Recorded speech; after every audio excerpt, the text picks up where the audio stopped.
위대하고 선한 다윗은 여기서 죽어가는 자이며 1절 죽은 자입니다.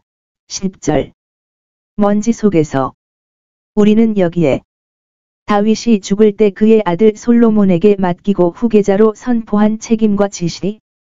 그는 자신이 쇠퇴하고 있음을 느끼며 그것을 소유하기 위해 뒤로 물러나지도 않고 죽음에 대해 듣고 말하기를 두려워하지도 않습니다. 나는 그 속을 걷고 있다. 참고로 죽음은 길입니다. 이 생의 기간일 뿐만 아니라 더 나은 삶으로 가는 과정입니다. 그것은 온 땅의 길이며 땅에 거주하는 모든 인류의 길이며 스스로 땅이므로 그들의 땅으로 돌아가야 합니다. 하늘의 아들들과 상속자들도 온 땅의 길을 가야 합니다. 그들은 죽어야 합니다. 그러나 그들은 이 길로 기쁨으로 사망의 음침한 골짜기를 통과하여 걷는다. 시 11시 10분 23, 4 선지자들, 심지어 왕들도 예언이나 주권보다 더 밝은 빛과 존귀를 위해 이 길을 가야 합니다. 다윗은 이 길을 가고 있으므로 솔로몬에게 무엇을 해야 할지 지시합니다. 그는 일반적으로 그에게 하나님의 계명을 지키고 자신의 의무에 양심을 두라고 명한다. 2-4절 그는 그에게 다음과 같이 규정합니다. 그에게 주어진 다윗의 임무는 그의 하나님 여호와의 명령을 지키는 것입니다. 죽어가는 아버지의 권위는 크지만 살아계신 하나님의 권위에 비하면 아무것도 아닙니다. 우리 하나님 여호와께서 우리에게 맡기신 큰 책임이 있으니 회개할 자로 삼아 주의하여 지키게 하시고 우리가 다스려야 할 훌륭한 규례도 지키고 지키자. 쓰여진 단어는 우리의 규칙입니다. 솔로몬 자신은 모세의 율법에 기록된 대로 행해야 합니다. 함께 행동하는 좋은 정신.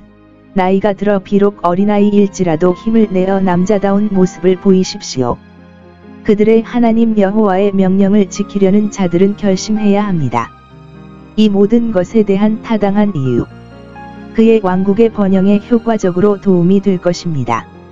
그것은 당신이 하는 모든 일에서 번영하고 모든 사업에서 명예와 만족으로 성공하는 길입니다.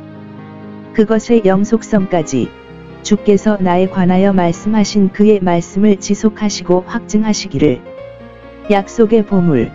그 신성한 보관소를 올바로 소중히 여기는 사람들은 그 약속의 의미를 보존하기 위해 애쓰지 않을 수 없으며 그들의 뒤에 오는 사람들이 그것을 끊기 위해 아무 일도 하지 않기를 매우 바랄 것입니다. 각 사람이 자기 시대에 하나님의 책무를 잇따라 지키라 그리하면 하나님이 반드시 그의 말씀을 계속하시리라. 우리는 교훈을 버리기 전에는 결코 약속을 버리지 않습니다. 하나님은 다윗에게 메시아가 그의 허리에서 나오리라고 약속하셨고 그 약속은 절대적이었습니다. 그러나 이스라엘의 왕좌에 오를 사람이 그를 저버리지 않을 것이라는 약속은 조건적이었습니다. 솔로몬이 그 시대에 그 조건을 이행했다면 그는 약속을 영속시키는 데 자신의 몫을 다한 것입니다.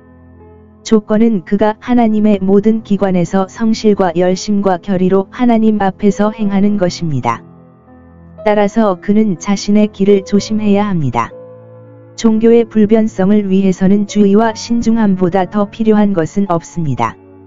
그는 그에게 특정한 사람들에 관한 지시를 내리고 그들에게 무엇을 해야 하는지 알려주어서 어떤 사람에게는 정의로 다른 사람에게는 친절로 자신의 부족함을 보충할 수 있게 합니다. 요압에 관하여 5절 다윗은 이제 자신이 다시 한 번 율법을 가증하게 만들었을 때 그를 살려두는 것이 선한 일이 아니었음을 스스로 깨달았습니다. 그들 중 위대한 사람들은 이스라엘 군대의 장관이었습니다. 그가 그들을 반역적으로 죽이고 평화롭게 전쟁의 피를 흘림. 다윗에게 해를 입히니 그가 거기서 나에게 행한 것을 내가 아나이다. 신하를 살해하는 것은 군주에게는 잘못이고 군주에게는 손실이며 주권자인 왕의 평화를 거스르는 것입니다. 이러한 살인은 특히 다윗에 대한 것이었고 그의 명성을 반영하여 당시 그는 희생자들과 계약을 맺었고 그의 이익을 위험에 빠뜨렸습니다. 그들은 매우 봉사할 수 있었습니다. 행정관은 자기가 맡은 사람들의 피에 대한 복수자입니다. 죄를 부끄러워하지도 않고 형벌을 두려워하지도 않고 감히 무죄한 피로 더러워진 띠와 신을 신고 하나님과 왕의 공의를 거역한 것이 요압이 범죄를 가중시켰습니다. 다윗은 그에게 솔로몬의 지혜를 언급하면서 6절 그가 그를 그의 정의에 맡겼다는 암시를 줍니다. 그의 머리는 백발이로다. 그것이 잘려나간 것이 유감이다. 그것은 곧 저절로 떨어질 것이기 때문이다. 아니요, 평안히 무덤으로 내려가지 않게 하소서. 비록 그가 오랫동안 유예를 받았지만 마침내 그는 심판을 받게 될 것입니다. 시간은 어떤 죄, 특히 살인의 죄를 지치게 하지 않습니다. 바르실레를 위하여 친절하라고 명령한 바르실레의 가족에 관하여 이때까지 그는 죽었다. 7절 돌려주세요. 우리가 친구에게서 받은 친절은 그들의 무덤이나 우리의 무덤에 묻혀서는 안 되며 우리 자녀들은 그것들을 그들의 무덤으로 되돌려 주어야 합니다. 따라서 아마도 솔로몬은 그 규칙을 가져왔을 것입니다. 잠 27, 10 바울은 종종 자신을 새롭게 해주었던 오네시보로의 집을 위해 기도합니다. 그의 범죄가 기억된다. 그가 곤경에 처했을 때 그를 모욕하고 그의 상처에 식초를 부었기 때문에 더욱 괴로웠습니다. 유대인들은 이것을 심각한 저주로 만든 한 가지는 다음과 같다고 말합니다.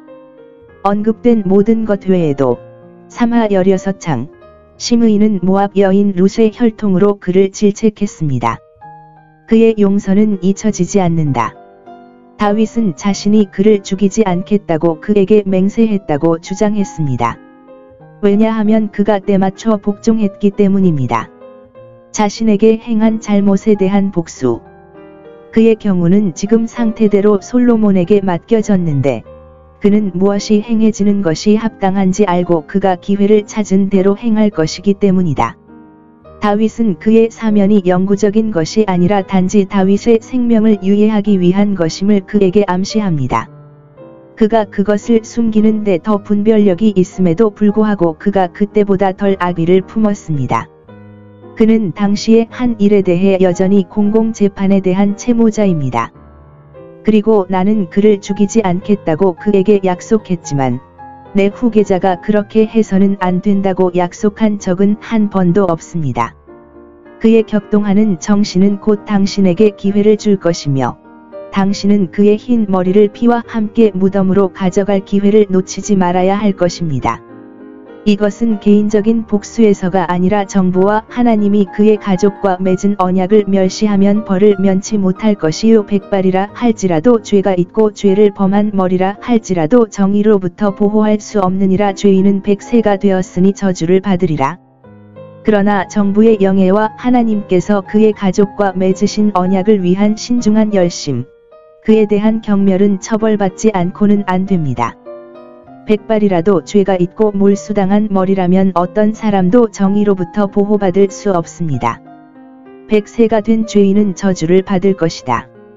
다윗의 죽음과 장사 10절 다윗 성에 장사되었으니 사울처럼 그의 아버지가 묻힌 곳이 아니라 그가 세운 본성에 장사되었더라.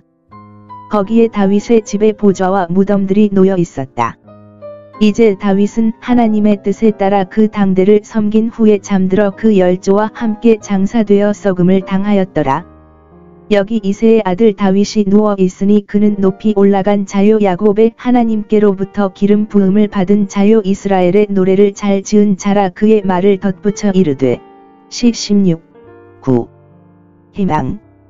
요세푸스는 그의 아들 솔로몬이 그를 묻었을 때의 보통의 장엄함 외에도 엄청난 양의 돈을 그의 무덤에 넣었다고 말합니다. 그리고 1300년 후 그가 생각하기에 안티오쿠스 시대의 대제사장 히르카누스가 문을 열었고 공공 서비스를 위해 3000달란트가 나왔습니다. 그의 통치 기간은 여기에서 40년으로 계산된다. 11절 그가 헤브론에서 7년 이상 통치한 홀수 6개월은 계산되지 않고 작수만 계산됩니다.